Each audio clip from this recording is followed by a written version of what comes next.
আসসালামু আলাইকুম প্রিয় শিক্ষার্থী বন্ধুরা, তোমরা কেমন আছো? আশা করি সকলে ভালো আছো এবং নিরাপদে আছো। শিক্ষা চ্যানেল নিকটের পক্ষ থেকে তোমাদের আন্তরিক শুভেচ্ছা ও অভিনন্দন জানাচ্ছি। আজ আমি তোমাদের নবম দশম শ্রেণীর গণিত বইয়ের অনুশীলনী 4.1 17 থেকে 20 পর্যন্ত প্রশ্নের সমাধান করে দেব। তোমরা খাতাগুলো বের করো আর 17 থেকে 20 পর্যন্ত প্রশ্নের সমাধান করে নাও। প্রথমেই আমরা 17 নম্বর প্রশ্নের সমাধান করব। তাহলে এখানে আছে হলো 4 to the power x equal 8। তাহলে আমরা লিখতে পারি 4 কে লিখতে পারি 2 স্কয়ার। এখানে x আছে, x হলো ইকুয়াল 8 কে আমরা লিখতে পারি 2 টু দি পাওয়ার কিউব। তাহলে এটা কিভাবে লিখলাম? 2 কে যদি আমরা 3 বার গুণ করি তাহলে 8 হবে। এরপর এখানে 2 আছে, 2 হলো, আর 2 এর উপরে পাওয়ার আছে 2 মানে স্কয়ার। তাহলে আমরা জানি আবার এখানে আছে x, তাহলে আমরা জানি পাওয়ারে পাওয়ারে কি হয়? গুণ হয়। তাহলে 2 দিয়ে যদি x কে গুণ করা হয় তাহলে হবে 2x ইকুয়াল, এটা যেভাবে আছে এভাবে থাকবে। এরপর আমরা জানি দুই পাশের বেস যদি একই রকম হয় তাহলে বেস উঠে যাবে। এখানে 2 আছে বেস, এখানে 2 আছে বেস, তাহলে উঠে যাবে 2। তাহলে আমাদের থাকবে কি? যে পাওয়ার ছিল সেটা লিখতে হবে, 2x ইকুয়াল 3 এটা লিখতে হবে। আমাদের x এর মান বের করতে হবে। তাহলে আমরা লিখতে পারি সুতরাং x ইকুয়াল 3 হবে উপরে আর 2 হবে নিচে। তাহলে আমাদের x এর মান বের হয়ে গেল। এখন আমরা লিখতে পারি নির্ণেয় সমাধান x ইকুয়াল 3/2। তাহলে আমাদের 17 নম্বর প্রশ্নের সমাধান হয়ে গেল। এখন আমরা 18 নম্বর প্রশ্নের সমাধান করব। এখানে আছে 2 to the power 2x plus 1 equal 128 মানে 128। এখন এটাকে যদি আমরা সমাধান করি তাহলে লিখতে পারি 2 ঠিকই থাকবে, 2x প্লাস 1 এটা ঠিকই থাকবে ইকুয়াল 128। এটাকে আমরা লিখতে পারি 2 টু দি পাওয়ার 7। এরপর তার মানে কি 2 কে যদি আমরা 7 বার গুণ করি তাহলে 128 হবে। এরপর এখানে আমরা দেখতে পাচ্ছি বেস এখানে 2 এখানে 2। আমরা জানি বেস যদি একই রকম থাকে তাহলে সেটা উঠে যাবে। তাহলে 2 2 যদি উঠে যায় তাহলে উপরে কি থাকবে? যে পাওয়ার থাকবে সেটা আমরা লিখব 2x প্লাস 1 ইকুয়াল 7। এরপর 2x ইকুয়াল 7 আর প্লাসের 1টা আমরা ডান দিকে নিয়ে নিব, তাহলে এটা মাইনাসের হয়ে যাবে। এরপর 2x ইকুয়াল 7 থেকে 1 মাইনাস করলে তাহলে কি হবে? 6। তাহলে x ইকুয়াল 6 উপরে আর 2টা হলো নিচে। আমরা যদি এখানে কেটে দেই তাহলে এখানে 3 হবে। সুতরাং x ইকুয়াল 3। নির্ণেয় সমাধান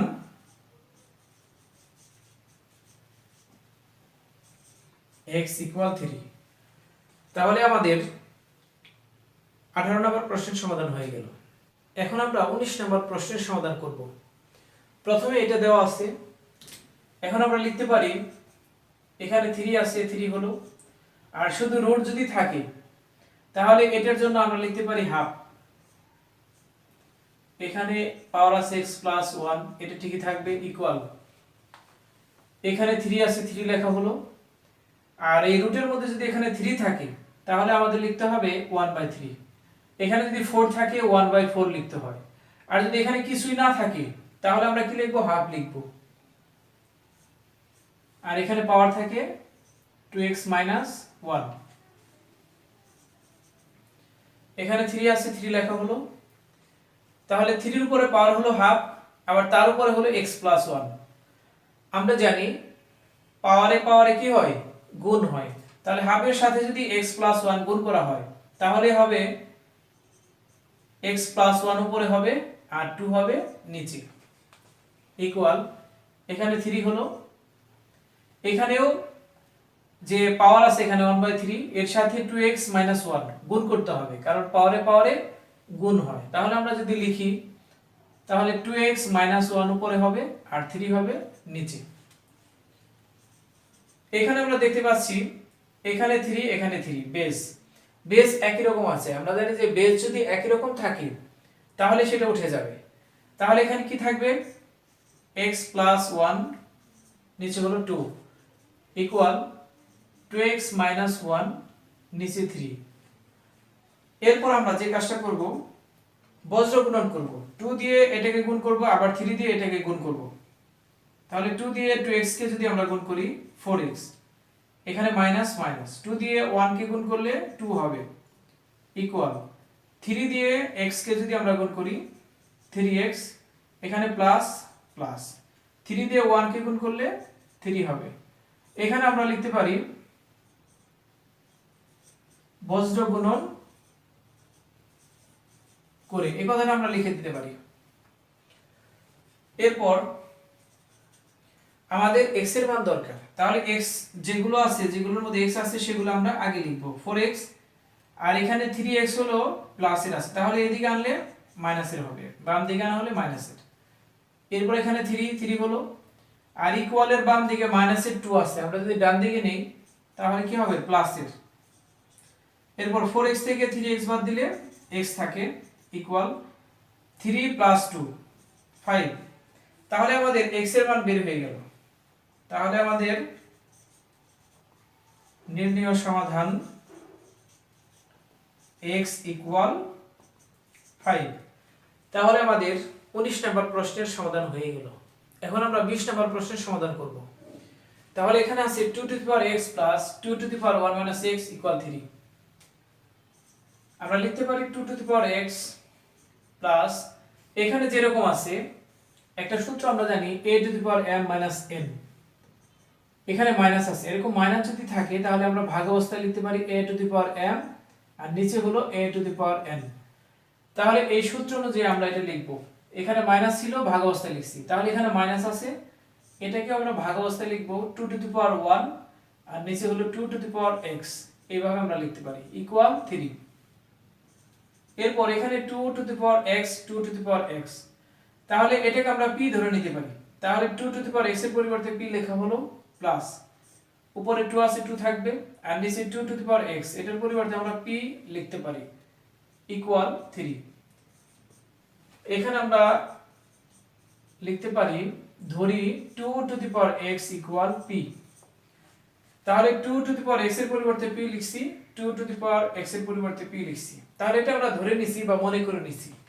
এরপর আমরা লসাগু করতে পারি, এখানে p এর নিচে মনে মনে 1 আছে, 1 আর p লসাগু হলো p, p দিয়ে p কে গুণ করলে কি হবে, p square plus plus, p দিয়ে p কে ভাগ করলে 1 হয়, 1 দিয়ে উপরে 2 কে গুণ করলে 2 হবে, ইকুয়াল 3। এরপর আমরা বজ্র গুণন করব, এখানে 3 নিচে মনে মনে 1 আছে, 1 দিয়ে উপরেটাকে গুণ করব, আর p দিয়ে 3 কে গুণ করব, তাহলে 1 দিয়ে যদি আমরা উপরেটাকে গুণ করি তাহলে p স্কয়ার প্লাস 2 যেটা আছে এটা থাকবে, ইকুয়াল 3 দিয়ে p কে গুণ করলে 3p। তাহলে এখানে আমরা লিখতে পারি বজ্র গুণন করে।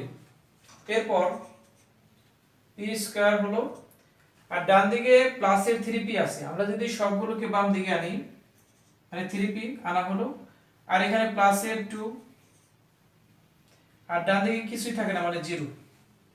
এরপর আমরা মিডল টার্ম করতে পারি, p স্কয়ার হলো minus 2p minus p plus 2 equal 0।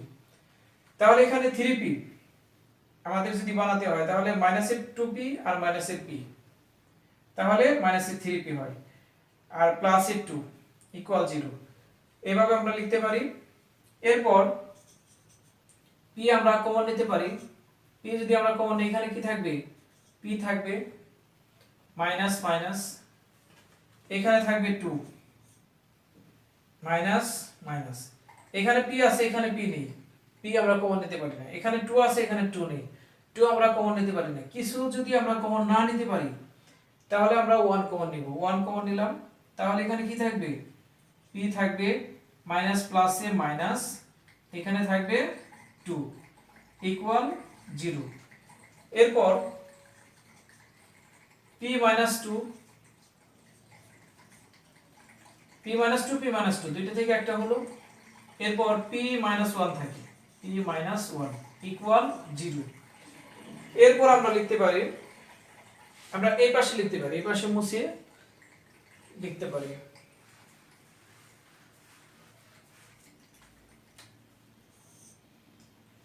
তাহলে হয় p মাইনাস 2 ইকুয়াল 0, অথবা দিয়ে লিখতে পারি p মাইনাস 1 ইকুয়াল 0। তাহলে p minus 2 equal 0, p minus 1 equal 0। এরপর আমরা লিখতে পারি p ইকুয়াল, এখানে ইকুয়ালের বাম দিকে মাইনাসের 2 আছে, আমরা যদি ডান দিকে নেই তাহলে এটা প্লাসের হয়ে গেল। এরপর এখানে p ইকুয়াল মাইনাসের 1টা ডান দিকে নিলে প্লাসের হয়ে গেল। এখন আমরা মান বসিয়ে দিতে পারি। আমরা এখানে যেমন 2x ইকুয়াল আমরা কি ধরেছিলাম, p ধরেছিলাম, তাহলে p সমান আমরা আবার কি লিখতে পারি 2x। তাহলে p এর পরিবর্তে আমরা কি লিখতে পারি 2x ইকুয়াল এখানে 2 আছে। এখন আমরা যে কাজটা করতে পারি, এখানে বেস 2, এখানে হলো কি বেস 2। এখন এখানে কিছু না থাকলেও একটা 1 থাকে ধরে নিতে হবে। তাহলে আমরা জানি বেস যদি একই রকম থাকে তাহলে বেস উঠে যাবে। তাহলে আমরা লিখতে পারি x ইকুয়াল 1। তাহলে আমাদের x এর মান বের হয়ে গেল। এখানে মূলত আমাদের যেহেতু সমাধান করতে হবে x এর মানটা দরকার, তাহলে x এর মান এখানে বের হয়ে গেল। এরপর এখানে p আছে, p এর পরিবর্তে আমরা কি লিখতে পারি 2 to the power x equal 1। এরপর 2 to the power x equal, এখানে 1 যেহেতু আছে তাহলে আমরা যদি লিখি 2 টু দি পাওয়ার 0, আমরা জানি কোনো কিছুর পাওয়ার যদি 0 হয় তার মান 1 হয়। তাহলে 1 যদি থাকে তাহলে আমরা 2 টু দি পাওয়ার 0 লিখতে পারি। যেহেতু এখানে বেস হলো 2 আছে তাহলে এখানে আমরা 2 লিখতে পারি, আর 0 যদি এখানে দিয়ে দেই তাহলে আমাদের মানটা 1 হবে। এরপর এখানে বেস 2, এখানে 2, তাহলে বেস উঠে যাবে 2 2। তাহলে এখানে x এর মান কত হবে x ইকুয়াল 0। তাহলে আমাদের आंसर হয়ে গেল নির্ণয় সমাধান x ইকুয়াল 0 আর হচ্ছে কি 1। তাহলে এটাই হলো আমাদের নির্ণয় সমাধান। তাহলে আমাদের 20 নম্বর প্রশ্নের সমাধান হয়ে গেল। প্রিয় শিক্ষার্থী বন্ধুরা, আজকের মধ্যে এখানেই শেষ করছি। 17 থেকে 20 পর্যন্ত প্রশ্নের সমাধানে যদি তোমাদের কোনো সমস্যা থেকে থাকে কমেন্টে জানাবে। আর শিক্ষা চ্যানেল 24 যারা সাবস্ক্রাইব করেছো তাদের অনেক অনেক ধন্যবাদ। আর যারা এখনো সাবস্ক্রাইব করোনি তারা সাবস্ক্রাইব করবে আর পাশে থাকা বেল আইকনটি বাজিয়ে দিবে, তাহলে পরবর্তী নোটিফিকেশন তোমাদের কাছে সহজেই চলে যাবে। ধন্যবাদ সবাইকে। আসসালামু আলাইকুম।